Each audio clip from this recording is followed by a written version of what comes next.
Het jy 'n begeerte om iets vir die Here te doen, maar jy voel jou kapasiteit, met ander woorde jou bronne, jou vermoë, jou geleerdheid, laat jou in die steek om iets sinvol vir die Here te doen.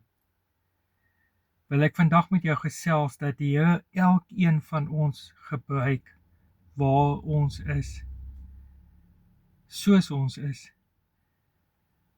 Hoor wat sê Galasiërs 6 vers 10. Terwyl ons nog tyd oor het, moet ons elke geleentheid benut om goed te doen aan almal wat op ons pad kom, maar veral aan ons broers en susters in die Here.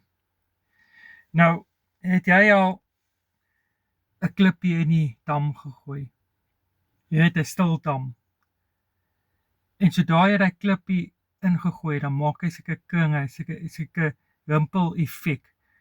Daar waar die klippie ingegooi is 'n klein kringetjie, maar dit raak al hoe groter en al hoe groter soos wat hy uitkring. En dit is die effek wat ons het wanneer ons vir die Here iets doen. Iets baie klein van 'n klein daad soos 'n vriendelikheid en liefde wat jy vir iemand anders te gee, maak 'n groot impak in mense se lewens. En dit het die potensiaal om 'n groot effek in mense se lewens te hê, soos daai rimpel effek van 'n klippie. Dalk 'n klein klippie wat ingegooi is, maar het 'n groot effek wat dit veroorsaak.